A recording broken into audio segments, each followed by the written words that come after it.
அனைவருக்கும் தேவதேவியின் நாமத்தில் வணக்கம். ഇன்று നമ്മ ആത്മീയ ചിന്തനയിൽ ഗുരുവെയും ആത്മീയതയും തേടി നടപ്പവർക്ക് മുന്നിരിക്കും ചില ചതിക്കുഴികളെപ്പറ്റി വിസാരിക്കും. நிறைய பேர் ஆத்மீயதை தேடி இமயமலை போன்ற இடங்கள், புண்ணிய கோயில்கள், காசியில் மணிகர்ணிகா தரிசனம், அதாவது இறந்த பிணங்களை எரிக்கும் இடம், രാമേശ്വരം, തിരുവണ്ണാമലൈ ആകിയ ഇടങ്ങൾ തേടി പോകുന്നുണ്ട്. ഇതുപോലിടങ്ങളിൽ അനേക വിചിത്ര ഉരുവങ്ങൾ കാണുമ്പോൾ അഘോരികളെൻ്റെ പേരിൽ മണ്ടവോടെ അണിந்து പിച്ചയെടുപ്പവർ, പിച്ച കൊടുക്കാത്തവരെ ദേഹദ്രോഹം ചെയ്യുന്നവർ, പിടിത്ത് പറിപ്പവർ, ബോധപ്പൊരുട്കൾ കൊടുത്ത് ഭക്തരെ മയക്കുവവർ, പിണത്തത്തിൻ്റെ വാഴുവർ, തற்போதுം കാശി, തിരുവണ്ണാമല ആകിയ ഇടങ്ങളിൽ இதுபோல் விசித்திர உருவங்கள் உள்ளன. குளிக்கக்கூட செய்யாமல் அலைந்து நடக்கும் இவரை பார்த்து ഭക്തர்கள் കുമ്പിടുവതുണ്ട്.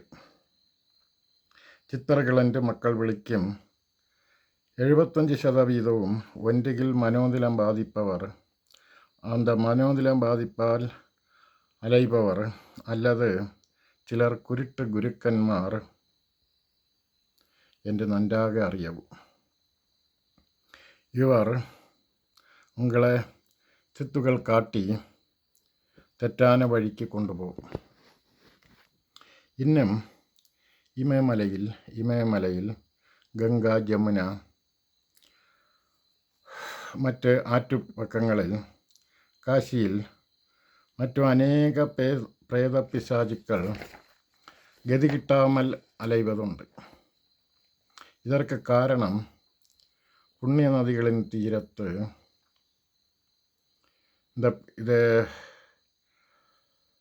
இந்த பிணங்களை எரிப்பதுண்டு.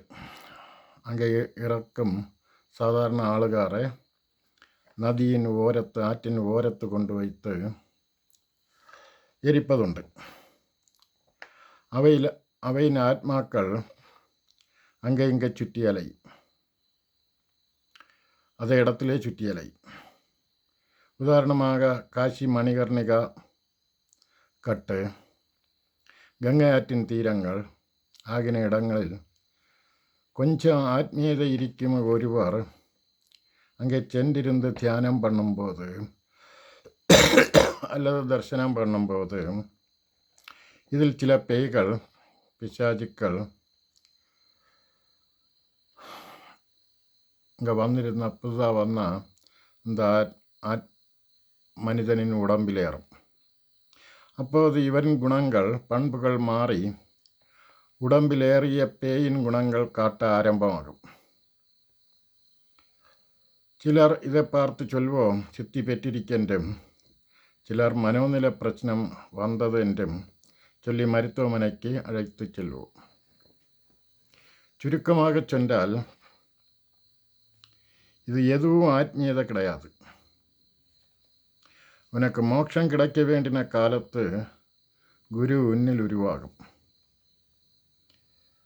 அதனால் குரு இதெல்லாம் குருட்டு குருக்கന്മാർ என்று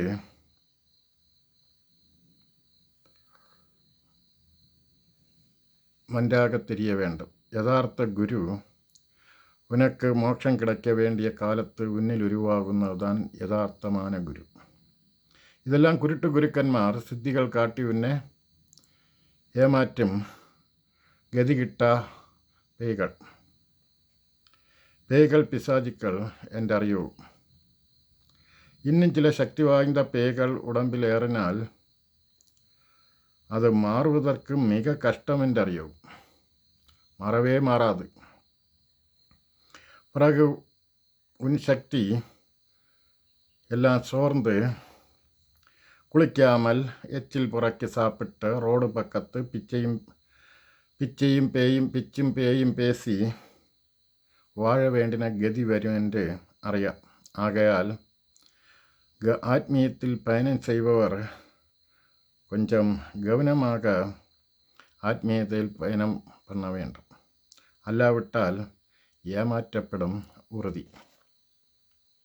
இத்துடன் இந்த വിഷയത്തെ ഇന്ന് ചൊന്ന ആത്മീയത തേടി നടക്കുന്ന ആൾക്കാർക്ക് വരും ചതിക്കുഴികളെ പറ്റിയുള്ള കാണലി മുടിവ് പെറുകിൻ്റത്. ഇന്നും വേറൊരു കാണലിയുടൻ വിரைவில் சந்திப்போம். அதுவரைக்கும் தேவதேவியின் நாமத்தில் வணக்கம்.